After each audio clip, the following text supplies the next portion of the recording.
वक्फ कहीं भी किसी की संपत्ति पे अपना दावा ठोक देता है। यहाँ पे जितना भी प्लॉट है ना, पूरे को वक्फ बोर्ड में डाल दिया गया है। हम मकान खाली करके कहाँ जाते थे? पुलिस भी वही है, थानेदार भी वही है, साथ साथ आपका जज भी वही है, तो हमारी बात सुनेगा कहाँ?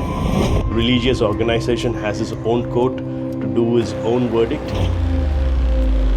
Once it is a waqf, it's always a waqf. The entire act is challenged. तो मैं गांधी की तरह इस कानून को फाड़ता हूँ। ये अनकॉन्स्टिट्यूशनल है सर। यदि वो जमीन वक्फ हुई है तो उसको रजिस्टर करने में क्या दिक्कत है? जहां पर अरबों खरबों रुपए की संपत्ति हो तो उसके सरलीकरण में किसको लाभ है? समाज की भलाई के लिए अल्लाह के नाम पर कुछ अच्छा काम करके चलाना चाहते हो तो उसके रिटर्न फाइल करने में क्या दिक्कत है?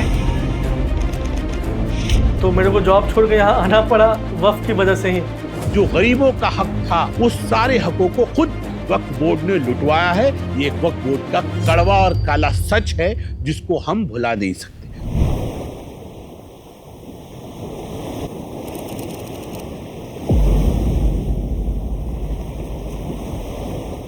भारत ने कई आक्रमण देखे, लेकिन उनमें से एक आक्रमण ऐसा था जिसने आज के भारत की संरचना को गहराई से प्रभावित किया। वो था मोहम्मद गोरी का आक्रमण। 1175 में गोरी ने मुल्तान पर कब्जा किया और 1185 में पहली बार 2 गांव मस्जिद के लिए दान यानी वक्फ किए गए। यह सिलसिला 1947 तक भारत में चलता रहा। जब भारत आजाद हुआ 1954 में वक्फ कानून लाया गया।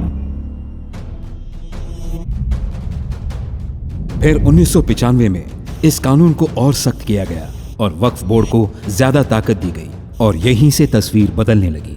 दावा तो ये था कि वक्फ बनाया गया था गरीब मुसलमानों की मदद के लिए, लेकिन आज जो कानून उनके हक के लिए बनाया गया था वही उनके शोषण का हथियार बन गया है। वक्फ को 1400 साल पहले मेरे नबी मोहम्मद रसूलुल्लाह सल्लल्लाहु अलैहि वसल्लम उन्होंने एक बाग को खरीदा और बाग खरीदने के बाद उस बाग को वक्फ किया। वक्फ कहते हैं दान को।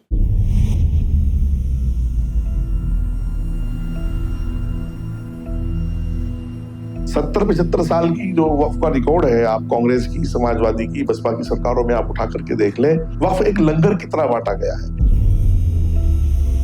कहते हैं वक्फ बिक नहीं सकता। वक्फ की संपत्तियों को खुर्द-बुर्द किया गया। कागजों पे वक्फ संपत्ति बेची जाती है, कोई बेच के दूसरे को चला गया, दूसरे ने तीसरे को बेच दी। तो ये क्या बात है? 90% सिस्टम जो वक्फ का शरई एतबार से होना चाहिए था वो पूरी तरह से कोलैप्स कर गया है। नागरिक ग्रीवेंसेस लेकर कहां जाएंगे? जिसकी भूमि हड़प कर ली गई वो कहां जाएगा?